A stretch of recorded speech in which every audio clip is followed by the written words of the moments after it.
It is a deadly drug cocktail that comes in zesty, sassy, prissy, pink. I mean, come on, player, lose the pink, man. It's not gangster.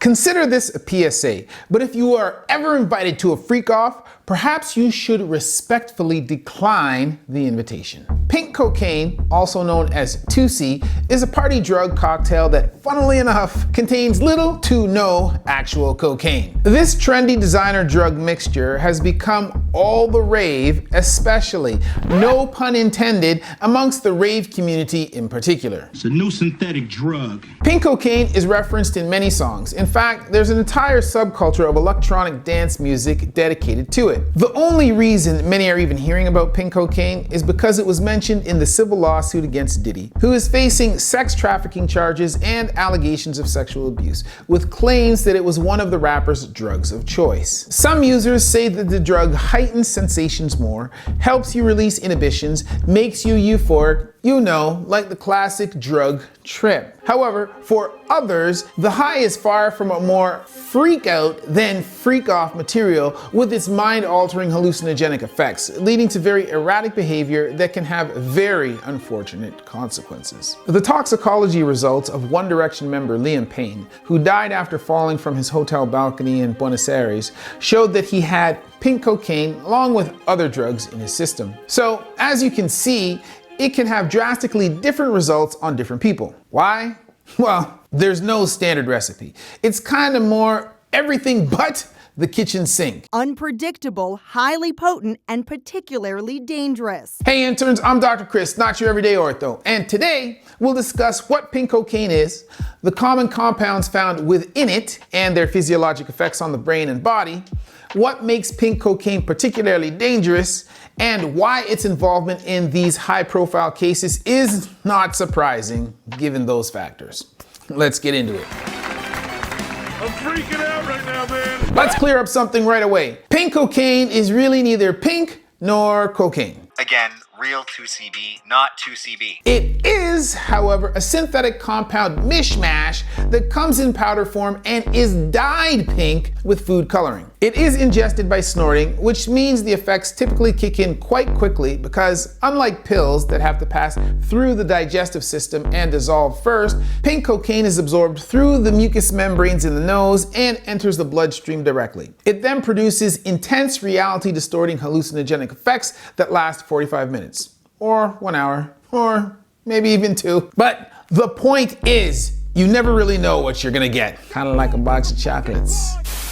Despite the name, there's usually no cocaine in pink cocaine, but it's a potentially deadly recipe of up to 13 other drugs. Pink cocaine seems to be a case of deceptive marketing, which is exactly what makes it so freaking dangerous. Joseph Palomar, an associate professor at New York University who researches party drugs and authored a 2023 research paper about it, had this to say. I worry about the misnomer, that people think that pink cocaine is cocaine, which it is not. It's a pretty pink powder, it's a mystery powder. You don't really know what's in it. Do you make this stuff, or? Do I look like a scientist? No, I just sell it. This is made even worse because not only is it not cocaine, but it's not even tusi either. Pink cocaine's nickname, tusi, originates from hallucinogenic drugs like 2CI and 2CB.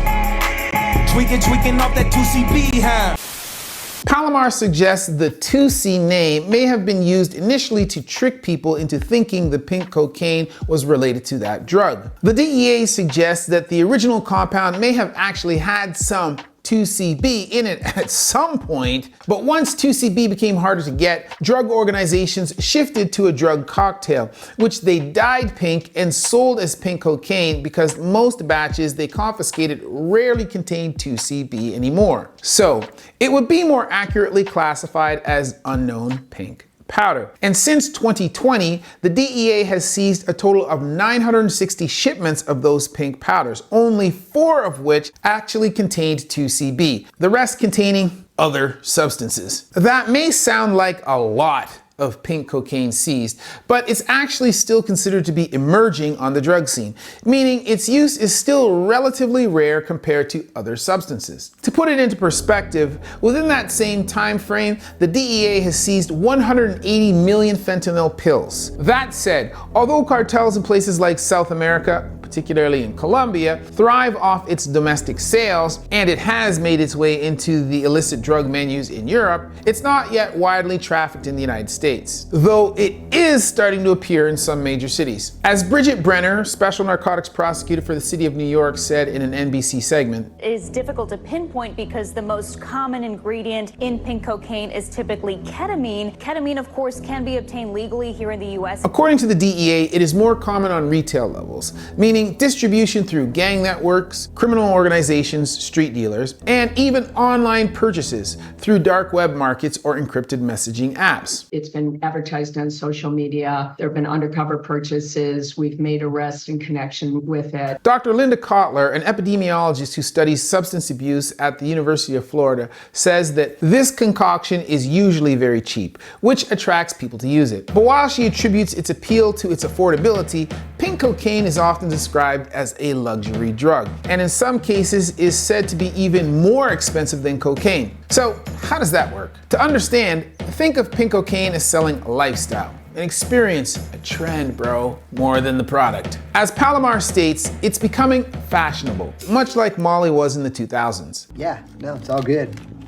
Love doing drugs at school. Take drugs right here. It's kind of like fast fashion, which takes designer trends and often cuts corners on quality to produce affordable versions. Pink cocaine can be produced cheaply or expensively, whatever the dealer wants to do. But if you were a business, especially one with little concern for consumer well-being, what would you choose? Probably lower production costs to maximize profit. So, although I'm sure dealers wouldn't mind finessing those willing to pay high prices, dealers don't need to sell the drug at a premium, which allows them to appeal to a wider demographic by also offering cheap versions of what's trendy. Basically, dealers can sell pink cocaine to almost anyone, playing on the trendiness of it, which distracts from the actual quality of the product, which in this case is of questionable composition. Matt Shea had a conversation with one of the leaders of the Colombian cartel who created the pink cocaine product we know today. The cartel member admitted that it was essentially a way to make a lot of money from a cheap mixture of leftover drugs,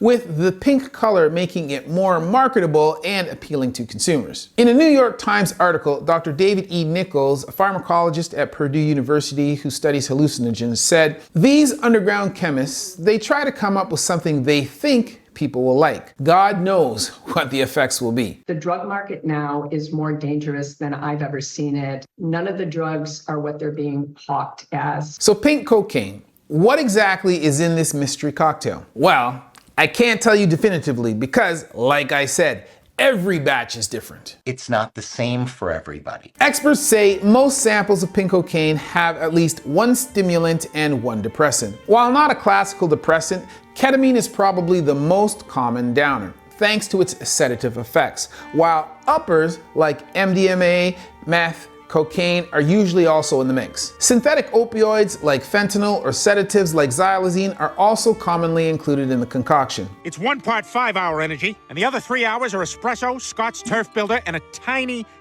super small amount of cocaine. Just a little bit. I can't stress the littleness of it enough. So, what do these drugs actually do to the brain and body? Well, most of the drugs in the mix work by increasing the activity of certain neurotransmitters, which are the chemical messengers that help nerve cells talk to each other. Here you go. Are you guys on drugs?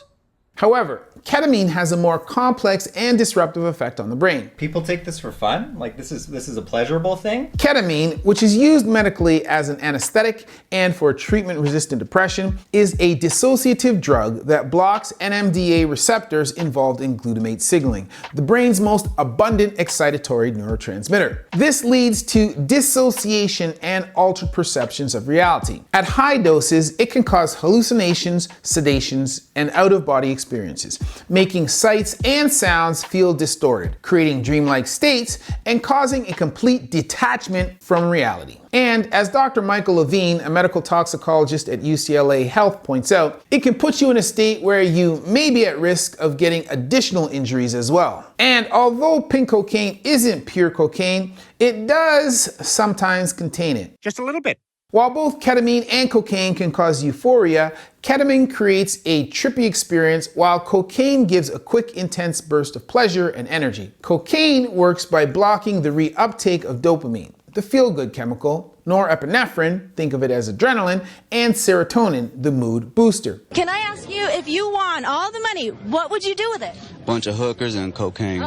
We were hoping for a different answer. This means that it keeps these neurotransmitters in the synapses, or the spaces between nerve cells, for longer, intensifying their effects, which cranks up stimulation, euphoria, and energy, while also raising heart rate and blood pressure. Then there's the good old meth. Hey everybody, welcome back to Good Morning Meth, the only talk show dedicated to crystal meth and the meth lifestyle. Similar to cocaine, methamphetamine increases levels of dopamine, producing intense euphoria, energy, and focus. Used to be a morning show, then it turned into a morning and afternoon show, then it turned into a morning, afternoon, and evening show. Now we just leave the cameras on all the time because we don't sleep, y'all. However, meth has a longer lasting effect and can cause hyperactivity, increased aggression, and a higher risk of addiction. Then we have the love drug, MDMA. Or ecstasy. It increases all three neurotransmitters, dopamine, serotonin, and norepinephrine, leading to feelings of euphoria, emotional warmth, and empathy. It's known for making users touchy-feely and has mild hallucinogenic effects, distorting sensory perception. Now, all these stimulants speed up the central nervous system, increase alertness, make someone more talkative, raise heart rate, and reduce inhibitions. However, pink cocaine can also contain synthetic cathinones, also known by their less fancy name, bath salts. Dun, dun, dun, dun. Oh. Bath salts, here I come. These drugs mimic amphetamines and cocaine by boosting dopamine and norepinephrine levels due to their similar chemical structure. While technically stimulants, they're much more unpredictable and potent, often leading to agitation, paranoia, hallucinations, and violent behavior. Other potent hallucinogens like LSD or other psychedelics can also be added. These primarily modulating serotonin receptors,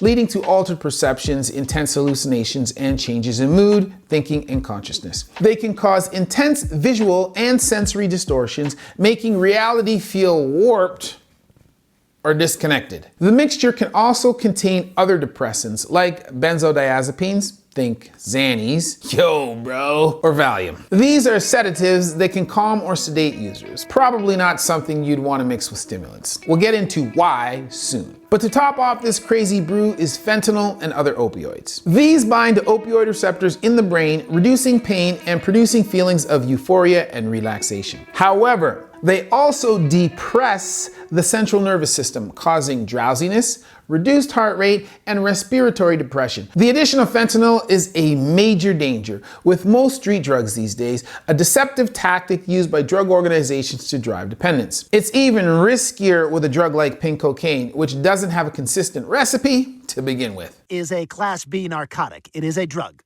It is a drug. Okay, so unless you've been living under a rock, you've probably heard of most of these drugs, so you know that each can be dangerous on their own. But combine them, and as you can imagine, they become even riskier, with effects that are even more unpredictable. I'm having a bad trip. We're having a bad trip. I think we are tripping.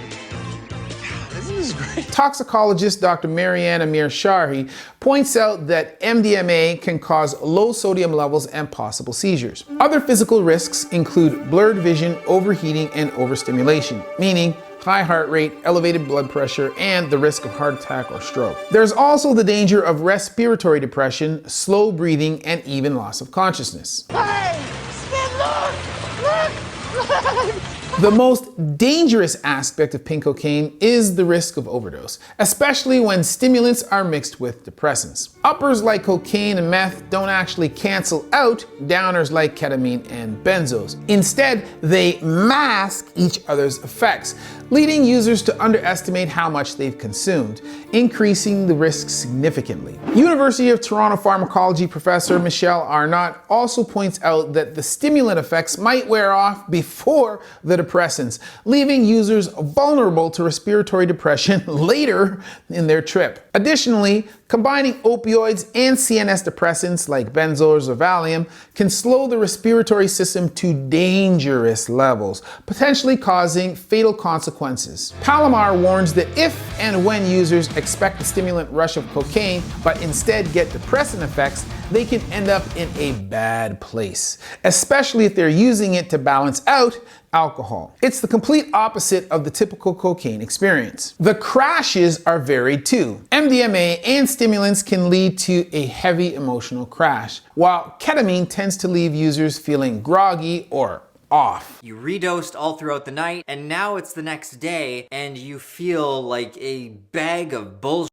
Let's not forget the mental side effects of pink cocaine, like serious mental distress, anxiety, aggression, agitation, and impulsive behavior. When a stimulant, which ramps up fight or flight chemicals, is mixed with a dissociative like ketamine, it can cause extreme confusion, paranoia, and unpredictable mood swings. Arnaud compares it to a speedball, which traditionally mixes cocaine and heroin, saying that you get this interaction of all of these different drugs effects at the same time, which can lead to very erratic behavior. Maybe not even thinking that what you're seeing is actually happening to you, but it's happening to someone else. And then you go and do things that may not be safe or what you would not normally do. The 31-year-old singer's wild and erratic behavior at the hotel in Buenos Aires in the last hours of his life. Liam Payne's partial autopsy and toxicology results revealed that the pop star had consumed alcohol and drugs, including pink cocaine, before his fatal fall. The lack of defensive injuries on his hands suggests he may have been unconscious or semi-conscious at the time of the incident. Whether mental confusion or physical intoxication contributed to this tragic event,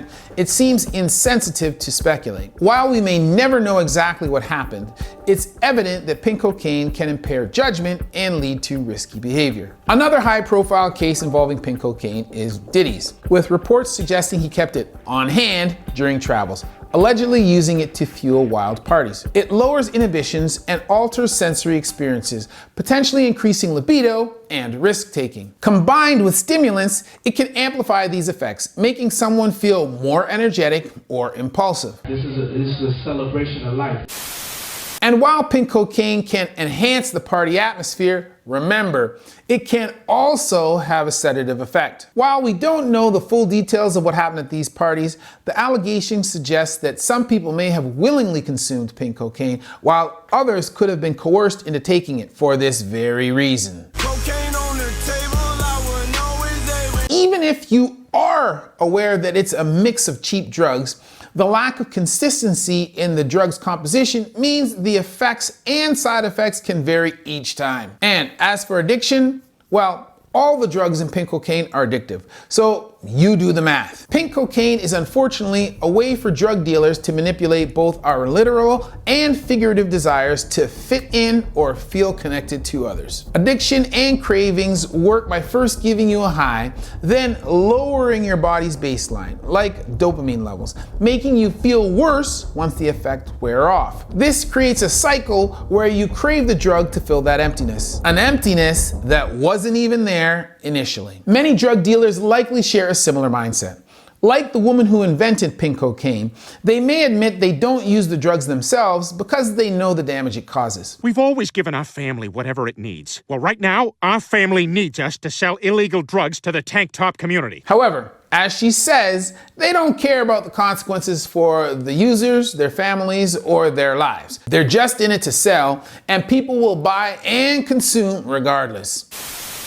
If you found anything in this video helpful, then all I would ask is that you leave a comment and give it a big thumbs up to feed the algorithm. If you didn't like the video, be sure to let me know why in the comment section down below. Your comment just might help us to make our videos better for you. We are working towards a goal of 1 million subs, and we would love to have you with us when we get there. Of course, don't forget to follow my gym, Human 2.0 Fitness, for free right here on YouTube, where we post content that helps you move better and prevent injury. Or its sister channel, Human at Home, where we show you how to be healthy in the space where you live. Otherwise, as always, that's been a word from Dr. Chris, not your everyday ortho, where we see one, do one, teach one.